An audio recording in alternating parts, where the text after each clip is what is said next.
Hey guys, Weir, roadrunner.com with your morning one of Z's, your sip of coffee. Earth-shattering moves in silver. Insane goings on behind the scenes. This is behind the scenes. The silver price is like hovering in the middle of nowhere, right? Nothing's going on. Massive things are going on behind the scenes. Everybody's talking about the new COT report, the commitment of traders in silver, where somehow the technical funds, you see, I don't think they're all technical funds. Anyway, they covered a massive amount of silver shorts in the range of 7,700 contracts. 7,000. It's close to 40 million ounces of silver in a week. Now, I did a full 20-minute video on this for the private road members, and my email server system is down. So you're going to have to go to the website to find it. Go to roadrunner.com, scroll down. Don't skip the song without listening to it. Scroll down to the private road area for private road subscribers right here, and this is posted in the reader section. Alert, huge silver adjustment. Why? So go check that out. I don't know when my email system, it's a system-wide thing. I have this company that does it for me. I don't know when they're going to be back up. Probably today, and I'll send out an email with the direct link. But you can find it if you go to roadrunner.com, scroll down to the private road section. You can check out all these amazing articles too. And in the reader, right there. Huge silver adjustment. Why? And there's about a 20-minute video analyzing this insanity. Yeah, it's huge. It's gigantic. It's big.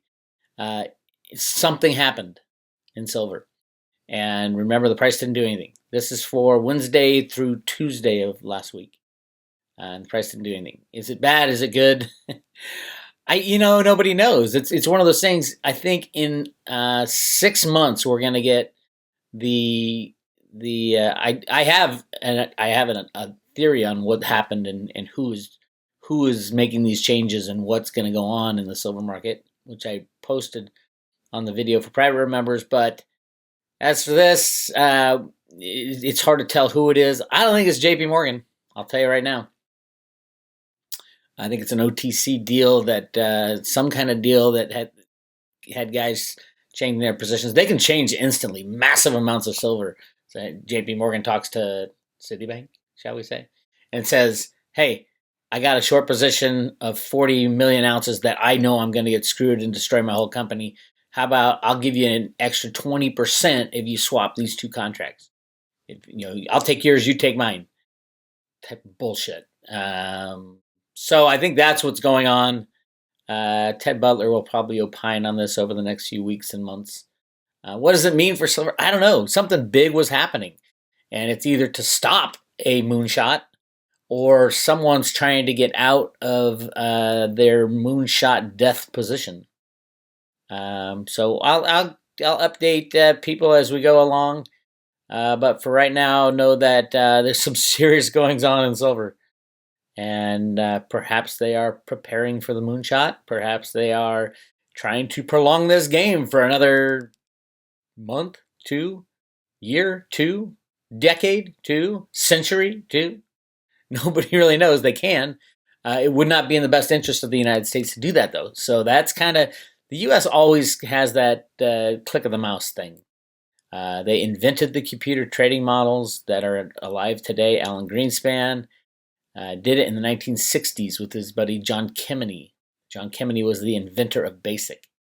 So that's what Root A is. RUTA is, those of you who already know this, RUTA is a term in Fortran.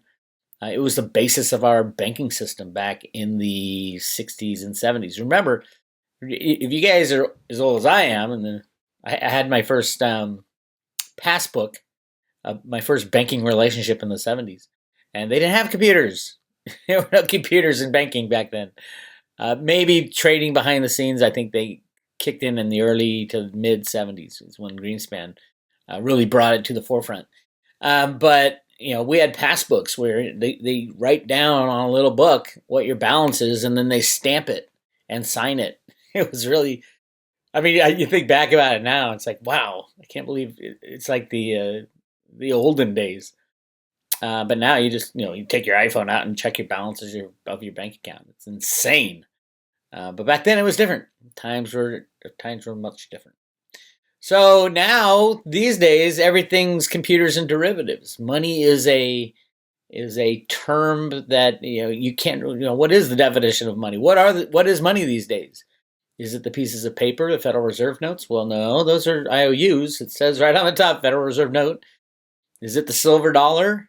I don't know anywhere that you can, other than a silver store, that you can take a silver dollar in and get anything more than potentially a dollar. They probably won't even give you a dollar's worth of goods for it because they don't recognize it as a silver dollar, even though it says $1 on it. So, yeah, what is money? Is money the derivatives that are being sloshed around in this stuff right here? It could be. Is money your savings account, checking account, mortgage-backed security, credit default swap? Yes, it is insane these days. Absolutely insane. I don't know how the good guys are going to foster the smooth transition. It's going well so far.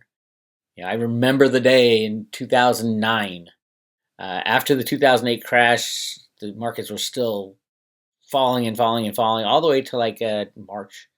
I think it was early March. I wrote 2 articles the day that I think it was Tim Geithner came out and said, okay, we've turned the corner. And all the Mockingbird media said the same thing. Everybody was saying the same thing. And I wrote an article called Operation Long-Term Manipulation. And little did I know that I absolutely nailed it, 10 years ago, that they were going to implement a long-term manipulation of the markets. And we have been under the thumb of these computer programs ever since. So stuff like this, where they're positioning huge amounts of electronic silver, should give you some inkling as to what might be happening.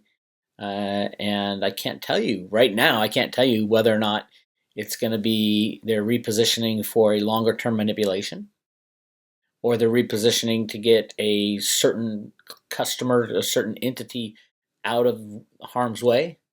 All kinds of things could be going on, but it is a massive move. And in the Road to Ruta, the video I did, I go into what happened in silver last week that was significant to potentially cause this thing. So go check it out. Join the Road to Ruta. You'll love it. As far as bullion sales for silver, they've really picked up. If you look at, bullion sales were great for a long time, as JP Morgan was buying probably more than half of them and stocking them away and probably melting the silver eagles into 1,000-ounce bars, is what Ted Butler's saying. Yeah, they're criminals. And when you deal in that kind of money, it doesn't a few dollars here and there don't matter all that much to remelt the silver eagles. It's all about control and positioning themselves for the future. So we will see. But if you look at here on the far right, and it's weird. It's a weird thing that the U.S. Mint, it's cut off on the right side, but you can get the gist of it. This is where the Silver Eagle sales are reported in January. January is always big because they stop making eagles, like late November to December for the changeover of the next year. What? The changeover of what? It takes 30 seconds to change a die on these minting machines. That changeover story is getting so old and ridiculous. How come the U.S. Mint gets to take December off? Anyway, so January, everybody loads up on the new coins. See, we had 3 million, which is okay. But look what happened. It was dying off. Look at that. May was 380,000 Silver Eagles sold, 400,000. But look what happened in the summer. July, 800,000. August, 1.5 million. September, almost 3 million. October, halfway through, we'll get to 2 million at least. I don't know. And I don't know if this is JP Morgan. Who knows what's going on with the Silver Eagle sales. But you should definitely be stocked up on Silver Eagles and silver in your own possession. Absolutely, definitely. So, the big commitment of traders report, we know it wasn't the tech funds because look at the tech. They wouldn't be covering right now. It's still screaming sell, sell, sell for their tech stuff. Look at that. Look at all that red. Sell, sell, sell. Yeah. 50-day moving average, 100-day moving average, 200-day moving average. Those are the big ones. Sell, sell, sell. And that's what the tech funds. So it wasn't the tech funds who orchestrated this move. The move to cover right here, the management, almost 8,000 contracts of shorts. Whoever did it got out as lucky as can be. But I think it was an orchestrated thing, probably through Mnuchin at the Treasury and the Fed. It could have been a move by BlackRock that was short and wanted to, and they spread it out over both the banksters and the producers, and a producer short could be a lot of things. I talk about that in the video as well. Anyway, so if you're a private road member, go to Road to Ruta right here, click on huge silver adjustment. Why?